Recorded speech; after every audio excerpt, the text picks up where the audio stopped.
I keep hope alive, hope alive. I keep hope alive. Hi everybody, I'm back. I had been wanting to speak to you all further about my emergency room visit and my subsequent visit to a surgeon. What that experience was like. It's as if every fear that I have is coming to meet me, and I have to meet it in order to go forward.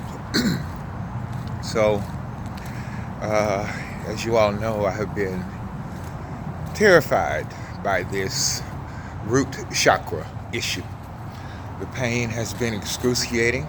I think about how I would be at home and I'd be pacing back and forth, looking for somewhere to go to escape the pain, but there was nowhere to go but to lie back down.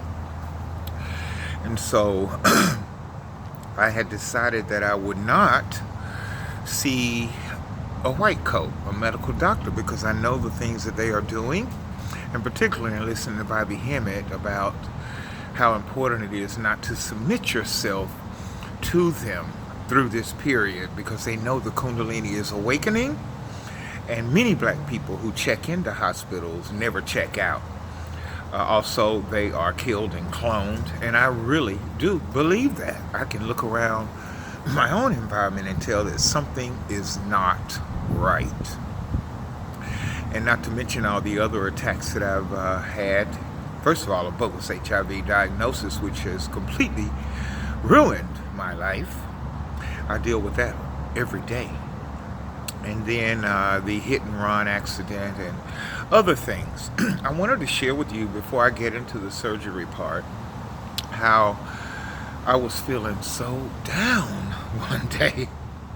And I woke up, I checked my Instagram, and I had a detailed message from a person who found my work on Instagram. He said that he had been researching cloning, and he had seen all the normal stuff out there about it. But for some reason, mine piqued his interest. And from there, we have been communicating, and I am learning so much from him. I've always said there are people out there who are just like us, who are going through things. They don't know how to explain it, so we get on the internet, we try to figure out what's going on. And he introduced me to a new term, and it explained exactly what I had been living through the whole time prior when I lived in Atlanta. I did a presentation about it. This is the one that he saw, cloning in Piedmont Park, cloning and black eradication in Piedmont Park, where I showed you all where I used to live and all the weird things that used to happen the whole year and a half that I lived over there. Not to mention prior and afterwards when I moved over to MLK, the Mattress Factory Lofts. Couldn't come out of the house without running into some strange person. But anyway, he has come up with the term, and there is a term called Gangstalking. I was like, what? Gangstalking? And he sent several videos. One was of a lady who's running for mayor of Detroit, and a couple of others of black men who have been gang stalked. It is a horrible situation that's happening to many black people. Those who speak out, like myself, we weren't aware that they're making so many clones and creating these different types of beings to distract, to come into our life out of nowhere, befriend us, and set about destroying our lives. That's what happened to me on Facebook with a lady in North Carolina and with the guy in Ghana. And when I lived by Piedmont Park, so many weird things happened. I was happy to finally learn about cloning and then learn the term to put with it, gang stalking. So I hope you all will look that up. But I'm so happy to meet this young man. He is younger than me, perhaps almost half my age, but he's very mature. And he has awakened spiritually, and he is aware of all the things that we have been discussing. Psyops. There's some other terms for it I can't think of right now. But my girlfriend Charla, who's missing or presumed dead, used to always talk about psyops. She had a stalker. She was being gang stalked by a stalker. And the police wouldn't listen to her. Nobody wanted to listen to her. And the sad part is that our own families don't want to listen. They don't want to believe that what we're telling them is the truth sometimes. Sometimes they just distance themselves from us. And it's so horrific. But I am so happy to have met this new friend. I won't call his name. I don't like to share things about people without their permission. I don't think he would mind me talking about it as long as I don't, as yet, reveal his name. But anyway, gang stalking is what was happening to me all those years. Knowing that something was weird, but you just couldn't put your finger on it. And now, looking back, we are learning all that is happening to our people. Okay, so here I am. Pain was so bad, I really was seriously contemplating taking my own life. Now, people think that's kind of weird, but the pain that I was in, there's just nothing. There's no way to get around that pain other than to perhaps end your life. And of course, knowing now that this life is illusion, I have no fear of death. In fact, I've fallen in love with it. And I'm glad, however, that it's not going to be an option based on what is about to happen, provided everything goes well and goes smoothly. When I went to the emergency room the first time here in Montgomery, the doctor prescribed hydrocortisone, something like that. It's a derivative of opium. It was the first time when I took that first pill that I felt normal for 2 years. And as a result of the deadening that it does to that area, I was able to really dig in there. My entire anus, the circumference of it, was swollen. My left cheek, my left butt cheek, was filled with some sort of liquid, and you could just tell the difference in that butt cheek and the other. But anyway, since then, and this includes my having to go back to the emergency room to get another prescription because that drug is very addictive. You can feel it all in your body. It's more of a distracting, uncomfortable feeling than you would get with antibiotics. It makes your tongue, your mouth, the roof of your mouth have these little white things on it. But it works. So I was able to dig for days into that area, pushing out the pus, and I have gotten all the way down to those sharp edges, which I believe is a metal object. Now, I have mentioned that to every doctor, but it is difficult speaking to them about things like this. Even at this emergency room, that first doctor had said, well, how would you have an object? Did you ingest something? And I said, no. I said, but there are a lot of other things going on, and I know what I know.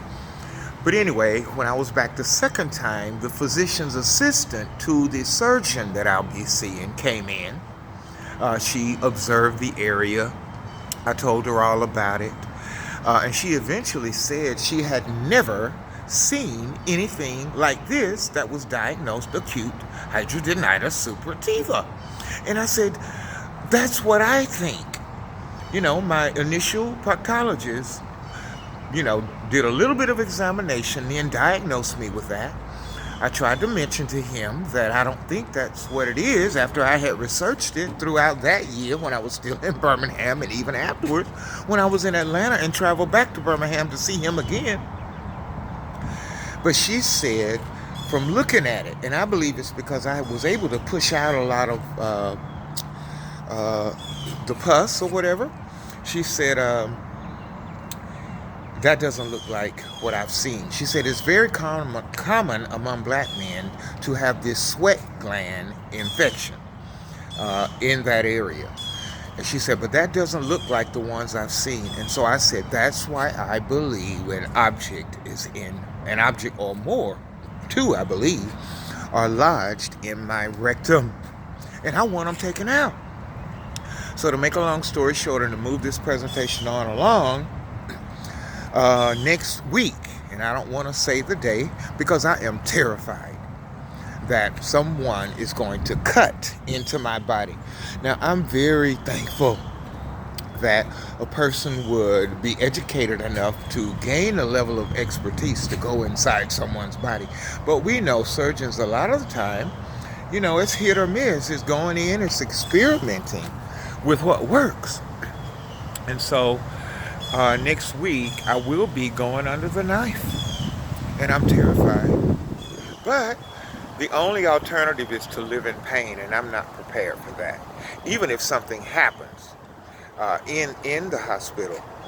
And initially, I wanted my mother to accompany me the entire way, just as she has, but I have been told by someone who's had surgery and who has been anesthetized that they are not allowed in the emergency room. Now, we know cloning takes 2 hours, a blood sample, a hair sample. I am just living in faith, having researched the doctor online, saw a picture of him, heard wonderful things about him. And I feel like, maybe they're not killing everybody. Maybe they don't kill the people that they like. So that even adds an extra element of stress. But being anesthetized, I've heard some horror stories about people being anesthetized and somehow they were still able to feel everything. And then the fact that my kundalini is awakened and my sleep patterns are already erratic. When they put you out, do you dream? So the guy who had gone through that explained to me all of that. He says it's like whatever you're talking about when you pass out, because the anesthesiologist is right there monitoring all the vital signs and whatnot throughout the surgery. He said that it's almost like your last thought is the first thought that you have when you finally come to. He said that they use oxygen, pumping that into the body, and it helps bring you back. But you don't feel any pain.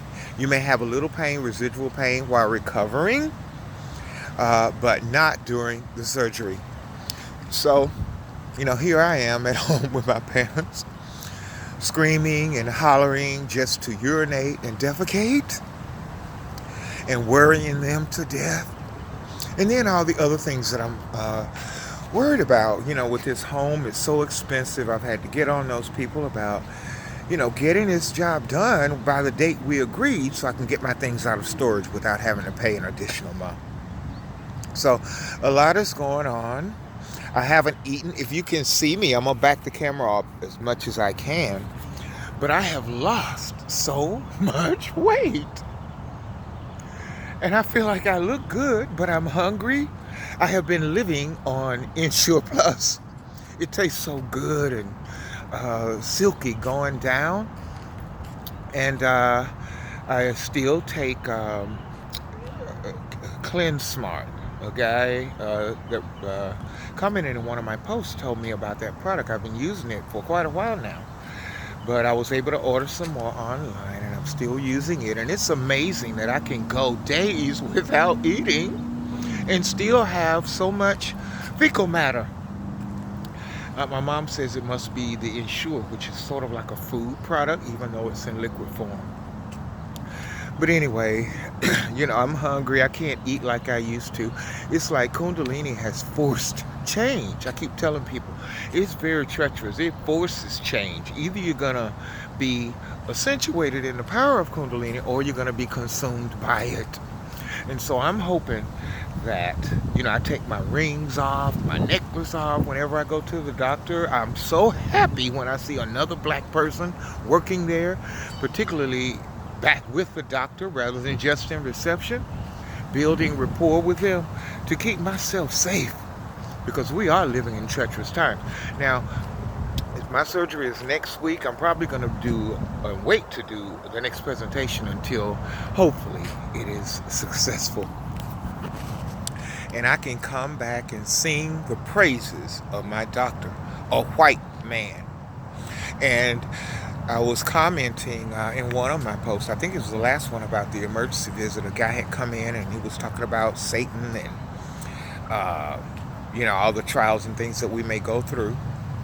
And I was responding to him that, you know, all this learning and stuff we did with Bobby Hemmett, I had learned about anger and frustration and violence more than I ever thought I ever would.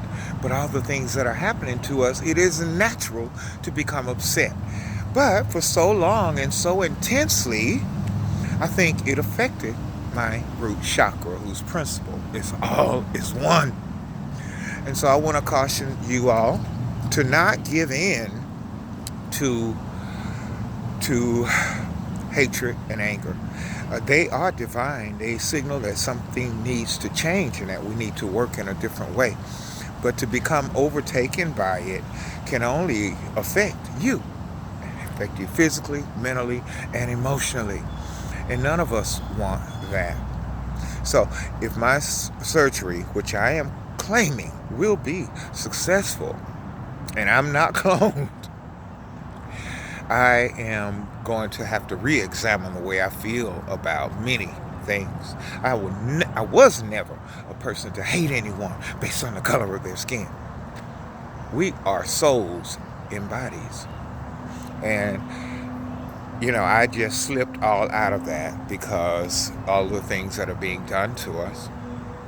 But apparently Spirit is requiring me to re-examine that. So I'm looking forward to being healthy. Perhaps I'll be able to be active again, playing tennis, doing the things that I love to do, being here in this new town, and figure out how to have a life living with lifelong bogus HIV stigma, because it is a nightmare. I love you all. I'm Damien Q. Laster, a.k.a. Kabir Amin Ra Anpu Asar Set Harakti, the conscious Dr. Rainbow Warrior, at Oak Park here in Montgomery, Alabama. Have a good day, you all. Bye-bye.